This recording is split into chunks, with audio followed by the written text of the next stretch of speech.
আসসালামু আলাইকুম ওরহমতুল্লাহ।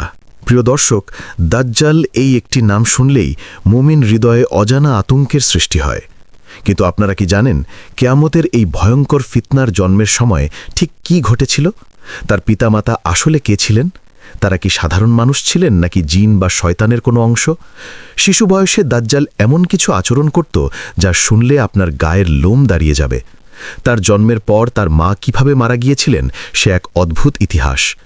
একদিন আমাদের প্রিয় নবী হজরত মুহাম্মদ সাল্লাল্লাহু আলাইহি ওয়াসাল্লাম মসজিদে নববীতে মিম্বরে দাঁড়িয়ে সাহাবীদের উদ্দেশ্যে এক রহস্যময় কথা বললেন।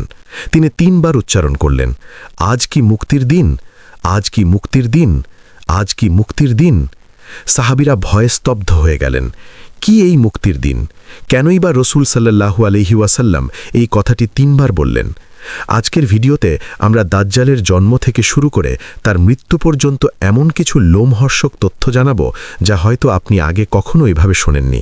তাই অনুরোধ থাকবে ইতিহাসের এই গুরুত্বপূর্ণ অধ্যায়টি জানতে ভিডিওটি শেষ পর্যন্ত আমাদের সাথেই থাকুন।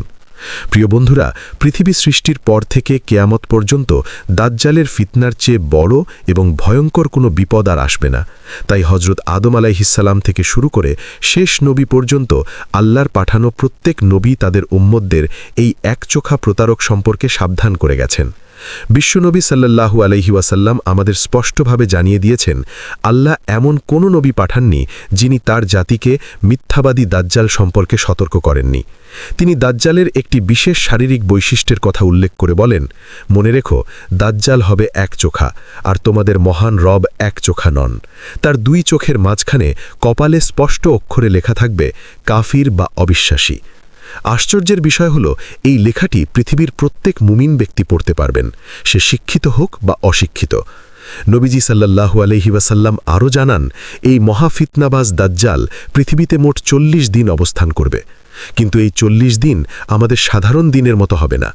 এর ভয়াবহতা বোঝাতে গিয়ে রাসূল সাল্লাল্লাহু আলাইহি ওয়াসাল্লাম বলেন, তার প্রথম দিনটি হবে 1 বছরের সমান দীর্ঘ, দ্বিতীয় দিনটি হবে 1 মাসের সমান এবং তৃতীয় দিনটি হবে 1 সপ্তাহের সমান, আর বাকি দিনগুলো তোমাদের সাধারণ দিনের মতোই অতিবাহিত হবে।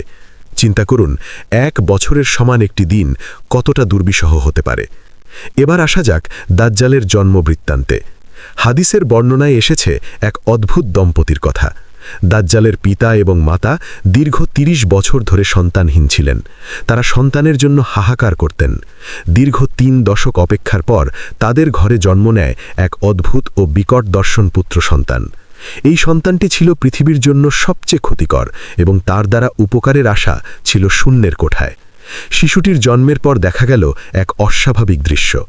তার চোখ দুটি সবসময় বন্ধ থাকত, যেন সে গভীর ঘুমে আচ্ছন্ন, কিন্তু তার অন্তর বা কলব সবসময় জাগ্রত থাকত। দাজ্জালের পিতামাতার শারীরিক গঠনও ছিল বেশ অদ্ভুত। বর্ণনায় পাওয়া যায়, তার পিতা ছিলেন অত্যন্ত লম্বা গড়নের, কিন্তু শরীরে মাংস ছিল খুব কম। তার নাকটি ছিল সাধারণ মানুষের মতো নয়, বরং পাখির ঠোঁটের মতো লম্বা ও বাঁকানো। অন্যদিকে তার মা ছিলেন ঠিক তার উল্টো। তিনি ছিলেন অত্যন্ত স্থূল বা মোটা শরীরের অধিকারী এবং তার হাতগুলো ছিল অস্বাভাবিকভাবে লম্বা। তার স্তন বা বক্ষ ছিল বেশ বড়। এই অদ্ভুত শিশুটি জন্মের পর দিন-রাত শুধু ঘুমিয়েই থাকত। সে মায়ের দুধ পান করত না বললেই চলে। এর ফলে ঘটে এক মর্মান্তিক ঘটনা। শিশুটি দুধ পান না করায় তার মায়ের শরীরে অতিরিক্ত দুধ জমে বিষক্রিয়ার সৃষ্টি হয় এবং এই কারণেই তার মায়ের মৃত্যু হয়। মায়ের মৃত্যুর পর তার পিতা তাকে ছাগল ও গরুর দুধ খাইয়ে বড় করতে থাকেন। সবচেয়ে অবাক করা বিষয় হল, দাজ্জাল এতটাই নিথর হয়ে ঘুমিয়ে থাকত যে তার পিতা মাঝে মাঝে সন্দেহ করতেন সে কি আদৌ বেঁচে আছে নাকি মারা গেছে। নিশ্চিত হওয়ার জন্য তিনি শিশুটির বুকের কাছে কান পেতে হৃৎস্পন্দন পরীক্ষা করতেন। নবীজি যথার্থই বলেছেন, তার চোখ ঘুমাবে কিন্তু তার অন্তর কখনো ঘুমাবে না। শিশু বয়সে সে ছিল অনেকটা পক্ষাঘাতগ্রস্ত রোগীর মতো। নিজের জায়গা থেকে নড়াচড়া করার ক্ষমতাও তার ছিল না। দাজ্জাল বড় হওয়ার সাথে সাথে তার ফিতনা প্রকাশের প্রস্তুতি নিতে থাকে। তার চেহারা সম্পর্কে আব্দুল্লাহ ইবনে উমর থেকে একটি হাদিস বর্ণিত আছে। রাসূল সাল্লাল্লাহু আলাইহি ওয়াসাল্লাম একদিন স্বপ্নের কথা উল্লেখ করে বলেন, দাজ্জাল হবে স্থূল ও লালচে বর্ণের। তার ডান চোখটি হবে অন্ধ এবং সেটি দেখতে হবে ফোলা আঙুরের মতো, যেন চোখটি কোটর থেকে বাইরের দিকে বেরিয়ে আছে। সে নিজেকে আল্লাহ বলে দাবি করবে এবং মানুষকে বিভ্রান্ত করতে এমন সব ভেলকিবাজি দেখাবে যা দেখে দুর্বল ইমানের লোকেরা সহজেই ধোঁকা খেয়ে যাবে। তার কাছে জান্নাত এবং জাহান্নামের মতো দুটি জিনিস থাকবে। কিন্তু সাবধান, রসুল সাল্লাল্লাহু আলাইহি ওয়াসাল্লাম বলেছেন, দাজ্জাল যাকে জান্নাত বলবে সেটি মূলত জ্বলন্ত আগুন বা জাহান্নাম, আর যাকে সে জাহান্নাম বলবে সেটিই হবে প্রকৃত জান্নাতের প্রশান্তি। আল্লাহ তাকে পরীক্ষা হিসেবে কিছু অতিপ্রাকৃত ক্ষমতা দেবেন। সে আকাশকে আদেশ দিলে আকাশ থেকে বৃষ্টি বর্ষিত হবে, মাটিকে আদেশ দিলে মাটি ফসল উৎপাদন করবে, এমনকি সে একজন মানুষকে হত্যা করে দ্বিখণ্ডিত করবে এবং দর্শকদের সামনে তাকে পুনরায় জীবিত করে তুলবে। তারপর দম্ভ করে বলবে, আল্লাহ ছাড়া কি এই কাজ কেউ করতে পারে? এই দৃশ্য দেখে অগণিত মানুষ তাকে প্রভু হিসেবে মেনে নিয়ে বেঈমান হয়ে যাবে। দাজ্জাল যখন আত্মপ্রকাশ করবে তখন তার প্রধান অনুসারীরা হবে ইহুদি জাতি। বিশেষ করে ইরানের ইস্পাহান নগরী থেকে ৭০,০০০ ইহুদি তাকে মসীহ হিসেবে বরণ করে নেবে। তারা সবুজ রঙের বিশেষ এক ধরনের চাদর পরিধান করে তার সাথে যোগ দেবে। এছাড়াও তুর্কি বংশোদ্ভূত কিছু জাতি, মরুভূমির অশিক্ষিত বেদুইন এবং নারীদের একটি বিশাল অংশ তার ফিতনায় পড়ে তার অনুসারী হবে। পৃথিবীতে তার চলাচলের গতি হবে কল্পনাতীত।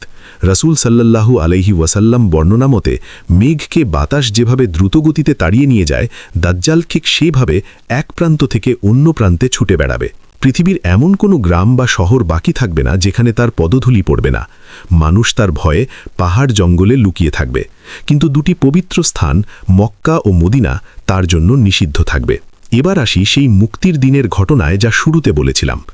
মুহিজিন ইবনে আদরা রাদিয়াল্লাহু বর্ণনা করেন, রাসূল সাল্লাল্লাহু আলাইহি ওয়াসাল্লাম খুতবার সময় ৩ বার মুক্তির দিনের কথা বলেছিলেন। সাহাবীদের প্রশ্নের জবাবে তিনি জানান, দাজ্জাল সারা পৃথিবী চষে বেড়ালেও মক্কা ও মদিনায় ঢুকতে পারবে না, কারণ এই দুই পবিত্র নগরীর প্রতিটি প্রবেশপথে ফেরেশতারা উন্মুক্ত তরবারি হাতে পাহারায় থাকবেন। দাজ্জাল মদিনায় ঢুকতে ব্যর্থ হয়ে উহুদ পাহাড়ের কাছে জোরফ নামক একটি লবণাক্ত বা অনুর্বর সমতল ভূমিতে তার তাঁবু গাড়বে। সে উহুদ পাহাড়ে দাঁড়িয়ে মদিনার দিকে তাকিয়ে তার অনুসারীদের বলবে, ওই যে দূরে সাদা প্রাসাদটি দেখা যাচ্ছে, ওটা কি তোমরা দেখতে পাচ্ছ? ওটা হলো সাল্লাল্লাহু আলাইহি ওয়াসাল্লামের মসজিদ। এরপর মদিনা শহরে 3টি বড় ধরনের কম্পন বা ভূমিকম্প হবে। এই কম্পনের ফলে মদিনার ভেতরে লুকিয়ে থাকা যত মুনাফিক পাপাচারী নারী ও পুরুষ আছে তারা ভয়ে দাজ্জালের কাছে বেরিয়ে যাবে। এভাবেই মদিনা শহর মুনাফিকদের থেকে পবিত্র হয়ে যাবে। রাসূল সাল্লাল্লাহু আলাইহি ওয়াসাল্লাম এই দিনটিকেই নাম দিয়েছেন ইয়াউমুল খালাস বা মুক্তির দিন, কারণ সেদিন মদিনা পাপীদের জঞ্জাল থেকে মুক্তি পাবে। সেই কঠিন সময়ে সত্যিকারের মুমিনরা দাজ্জালের ফিতনা থেকে বাঁচতে সিরিয়ার জাবাল আর দোখানের দিকে আশ্রয় নেবে। দাজ্জাল তাদের ঘেরাও করে ফেলবে এবং তারা চরম খাদ্য সংকট ও কষ্টের সম্মুখীন হবে। ঠিক যখন মুমিনদের অবস্থা শোচনীয় হয়ে পড়বে, তখনই আসবে চূড়ান্ত বিজয়ের মুহূর্ত। আল্লাহ তাআলা হযরত ঈসা ইবনে মারিয়াম আলাইহিস সালামকে পৃথিবীতে পাঠাবেন। তিনি দামেশক শহরের পূর্ব দিকে সাদা মিনারের কাছে 2 জন ফেরেশতার কাঁধে ভর দিয়ে অবতরণ করবেন। তার আগমনের সংবাদ পেয়ে দাজ্জাল পালানোর চেষ্টা করবে, কিন্তু হযরত ঈসা আলাইহিস সালাম তাকে ধাওয়া করবেন এবং ফিলিস্তিনের লুদ নামক স্থানে তাকে ধরে ফেলবেন। সেখানেই আল্লাহর নবী ঈসা আলাইহিস সালামের হাতে মিথ্যাবাদী দাজ্জাল নিহত হবে এবং তার ফিতনার চির সমাপ্তি ঘটবে। প্রিয় দর্শক, দাজ্জালের এই ফিতনা মানব ইতিহাসের সবচেয়ে কঠিন পরীক্ষা। আমরা আল্লাহ তাআলার কাছে এই ফিতনা থেকে আশ্রয় চাই। ভিডিওটি ভালো লাগলে শেয়ার করে অন্যদের জানার সুযোগ করে দিন। আল্লাহ আমাদের সবাইকে ঈমানের সাথে মৃত্যু দান করুন।